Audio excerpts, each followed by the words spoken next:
So you know, one of the things you seem to do is I read in your lifestyle is in your website was that you help design lifestyles. Well, yeah. What's that? What is designing lifestyles? Well, that comes from, I think, the 4-Hour Work Week again, from Tim Ferriss. He calls it lifestyle design, and he proposes a framework for building a business that supports your ideal lifestyle. So you help different business leaders, or you help different people actually design their lifestyle? Well, yeah, things like defining, what is it that's truly important to you, and what are you most passionate about doing, so that you can spend your time working, focus that more on the things that you really get enjoyment from, and that you're really passionate about, and get you out of bed in the morning. And also defining like your goals and what you want out of life, because a lot of people, we kind of just chase money because that's what you think you're supposed to do, but life's not really, it's not about money, it's about enjoying your life.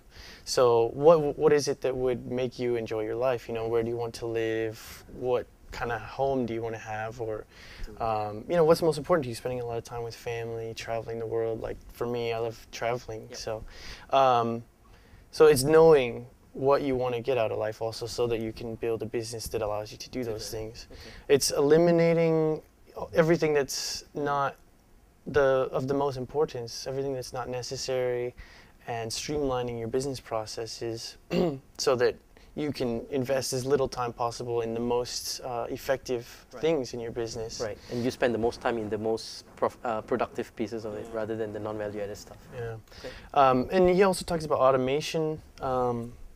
And that's something I work on with some of my partners, is helping people automate stuff. Yeah, you eliminate everything that's not the most necessary, and then you work on creating systems from taking what you do, what your business does, and breaking it down into a process, so that you remove yourself, as much as possible, and you turn it into step by step, and something that your employees can easily repeat if they're given the right process. And it'll be a sustainable entity down the line. And so basically just increasing the efficiency of your business and creating more free time for yourself to either reinvest in the business and expand your business, or have more time with your family and working on other side projects. Yeah. You do mention that Warren Buffett is one of your big inspirations, right? Yeah. Why is that so? I think just early on when I was in university, my first full-time job, and I worked as a student for the College of Business at my school, and so I learned a lot from the dean of the College of Business, but I started to read some of Warren Buffett's books, and his letters, his annual investor letter, and I just found him really inspiring because he has a interesting approach to valuating businesses and just opportunities, and he's a guy who says only spend your time or only invest your money in things that you really understand, even if they're simple and they're not sexy. And that's why he keeps away from technology and all that stuff. Yeah. So he invests in Fruit of the Loom, which makes underwear, or Dairy Queen, or Burger King, because it's simple and you can understand it. And for any individual, that'll be different. So you take the same thing into businesses, right? You go into business you understand and that you'll be really good at. Well, yeah, I think it's stay simple, keep it simple, but follow your passion and what you're interested in, and make smart investments. If something, that's the other thing. He goes against everyone else. When everyone's selling something and everyone's getting scared, he's gonna buy it because that's an opportunity to get it at a discount. If I'm a fresh college grad just coming to you, I just graduated or I just came out of school, what advice would you give me? I think it goes back to the passion. I don't know where it first came from, but I saw a chart once that it was like a Venn diagram, 3 circles and where they overlap.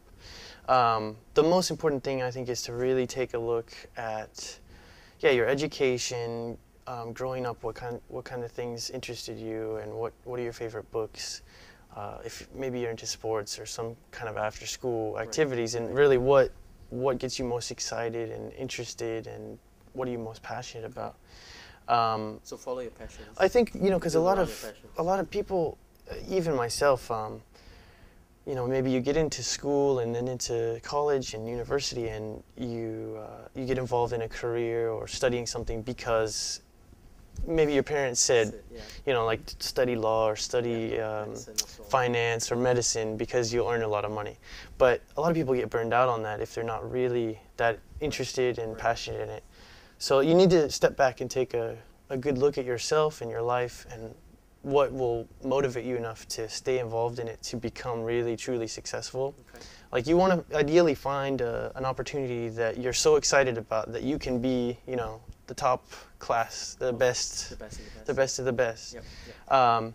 So it's spending time doing that and really understanding what you want out of life, because just simply doing that exercise, I think, will put you ahead of 95% of people, putting down on paper what you're most interested in and what goals you have.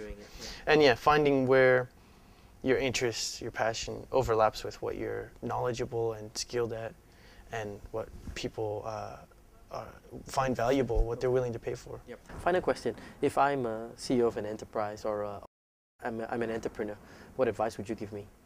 I think, well, for entrepreneurs and executives out there, that's where I think the lifestyle design comes in more, because it does get really easy to get caught up in business and to forget kind of why you're doing it. It's great to create and build a profitable business. No one wants a non-profitable business that's losing money, but it's probably really easy to get caught up and start working 60-hour weeks or more sometimes.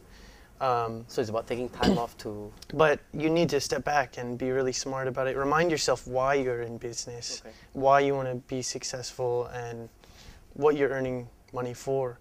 I think for most people it's probably because you want to provide a great life for your family. You want to spend time with your significant other, your kids, or, you know, maybe, you want to, like myself, you want to travel, you want to see the world, or maybe you want to have enough money so that you can do other things on the side, you know, writing a book or, you know, things that may not provide you instant income.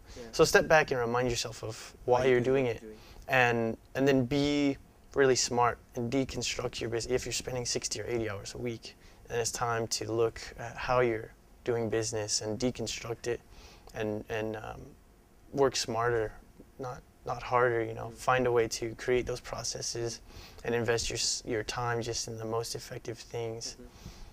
Fantastic. Cody, thanks a lot for being with us on the show. Thank you for having me. Cody Mckibben right here on the Leaderonomics show.